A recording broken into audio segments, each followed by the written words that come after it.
Hello दोस्तों, कैसे हो आप सब। पढ़ते रहो सीखते रहो में आपका फिर से स्वागत है। तो दोस्तों, लास्ट टाइम हमने क्या पढ़ा था भाई। लास्ट टाइम हमने इंडो ग्रीक क्या कर लिए थे, जो जितने भी उनके रूलर्स थे क्या कर लिए थे, कंप्लीट कर लिए थे। ठीक है। और हमने नेक्स्ट चीज पढ़ना शुरू की थी किसमें, विदेशी शासकों में। उसमें हमने क्या पढ़ा था भाई, वो कौन थे, शक। ठीक है। कहाँ के थे, सीरिया के उत्तर के निवास करने वाले थे। ठीक है।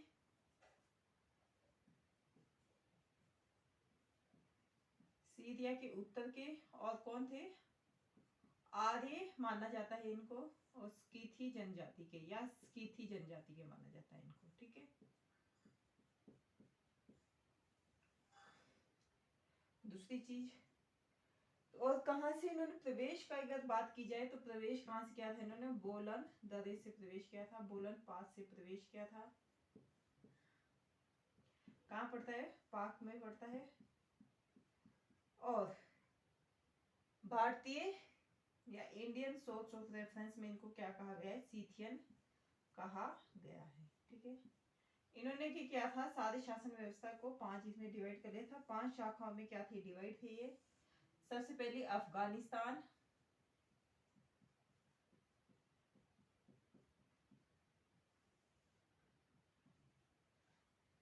दूसरे की अगर बात की जाए तो वो थी पंजाब या तक्षशिला, तीसरी मथुरा, चौथा महाराष्ट्र, और फिर है पश्चिमी दक्कन। ये क्या कर लिया था भाई, हमने डिस्कशन कर ली थी इस पे। ठीक है। ये 5 शाखाएं होगी इनकी। और सबसे पहला रूलर कौन था, मोगा था, और इसे क्या माना जाता है, प्रथम शक शासक भी इसे ही माना जाता है, प्रथम शक शासक।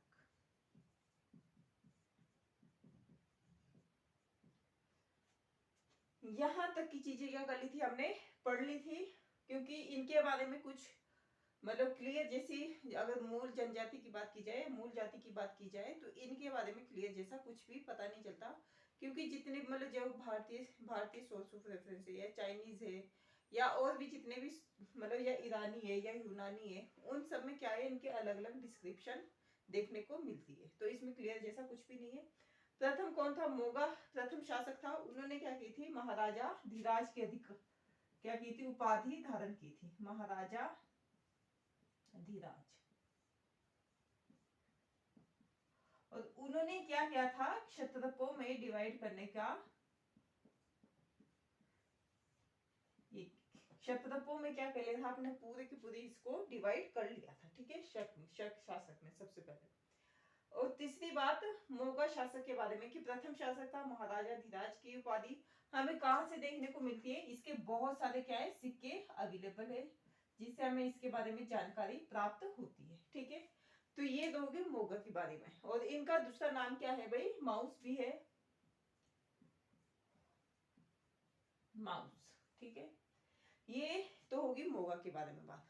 अब बात कर लेते हैं दूसरे शासक की, उनका नाम क्या है, नहपान है। लेकिन उससे पहले आप क्या कर सकते हैं, आप चैनल को लाइक कर सकते हैं, शेयर कर सकते हैं, सब्सक्राइब कर सकते हैं, and press the bell icon. तो दूसरे जो शासक थे उनका नाम क्या था, अभी नहपान था, प्रतापी राजा थे। ठीक है। प्रतापी राजा थे, क्षहरात वंश के थे। कुछ कुछ चीजें जो आपको याद रखनी है, वो पेन कॉपी लेके आप इनको क्या कर सकते हैं, नोट डाउन कर सकते हैं, क्योंकि एग्जाम में क्या पूछा जा सकता है।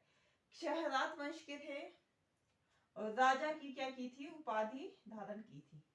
और इसके साथ साथ अगर इनके सिक्कों की बात की जाए तो क्या हुआ है भाई, इनके सिक्के हमें कहां से मिलते हैं, नासिक से लेकर अजमेर तक। ठीक है। इनके सिक्के क्या मिलते हैं, नासिक। और कहां के थे ये, अगर बात की जाए, पश्चिमी महाराष्ट्र में शहरात वंश के। अगर नहपान की बात की जाए तो क्या थे, प्रतापी राजा थे, शहरात वंश के थे, पश्चिमी महाराष्ट्र के शहरात वंश के थे। उपाधि कौन सी धारण की थी इन्होंने, अगर उपाधि की बात की जाए तो राजा की उपाधि क्या की थी, धारण की थी। और नासिक से लेकर अजमेर तक क्या होते हैं, इनके सिक्के हमें प्राप्त होते हैं या देखने को मिलते हैं। ठीक है, तो ये तो होगी नहपान की बात। मोगा की बात कर ली, नहपान की बात कर ली। एक और शासक है, उनका नाम क्या है, रुद्र दामन है, और वो क्या है, वो सबसे प्रतापी राजा है, उज्जैन के थे और कारदमक वंश के थे। ठीक है, उनके बारे में कुछ कुछ चीजें क्या कर लेते हैं, डिस्कशन कर लेते हैं। लेकिन एक और चीज इसके बारे में, नहपान को गौतमी पुत्र शतकर्णी ने क्या कर दिया था, हरा दिया था। ऐसा जो हमें क्या मिलता है, उल्लेख मिलता है, वो किसमें मिलता है, रुद्र दामन के किसमें मिलता है, अभिलेखों में मिलता है।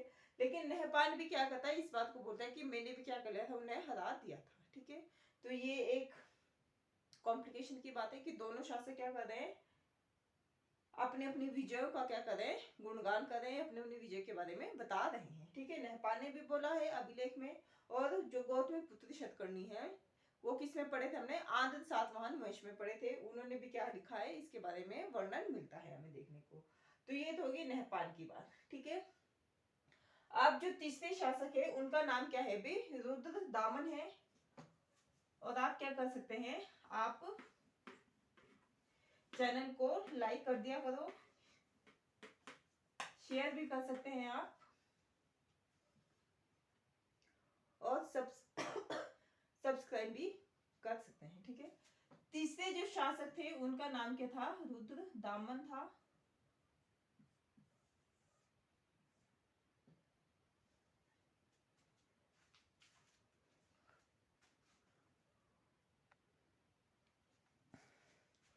तो तीसरे जो शासक थे भाई वो कौन थे, रुद्र दामन थे। उनके शासन कब से कब तक था, ईस्वी से 150 ईस्वी तक था। ठीक है, प्रसिद्ध शासक थे। और अगर इनकी बात की जाए तो कहां कहां था भी इनका एरिया, अगर एरिया की बात की जाए तो सिंध, कोंकण, नर्मदा घाटी, सिंध, कोंकण, नर्मदा घाटी, गुजरात, गुजरात का काठियावाड़ प्रांत। ठीक है,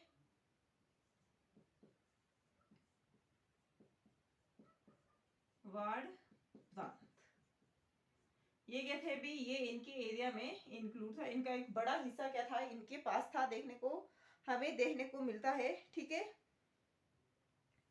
और इन्होंने क्या किया था, जो मौर्यों ने एक झील बनाई थी, सुदर्शन झील, वो कहाँ है, गुजरात में है, उसका क्या क्या था, उनका जीर्णोद्धार किया था, या उसको ठीक रीडेवलपमेंट में डाला था, जिससे क्या हो गया, मतलब जिससे उसका क्या हो गया, वो थोड़ी एग्जिस्टेंस में वापस आ गई। ठीक है, उसको किसने बनाया था, उसको मौर्य काल में मतलब उसका निर्माण किया गया था। और दूसरी चीज जो हमें देखने को मिलती है कि उस टाइम में कौन था वहां का अधिकारी, सुविशाख था। ठीक है, हम इसके बारे में क्या पढ़ेंगे, कल हम रुद्र दामन के बारे में और डिटेल से पढ़ेंगे। लेकिन आज के लिए क्या है, आज के लिए इतना ही है। आप क्या कर सकते हैं, चैनल को लाइक कर सकते हैं, शेयर कर सकते हैं, एंड सब्सक्राइब कर सकते हैं। Thank you for watching.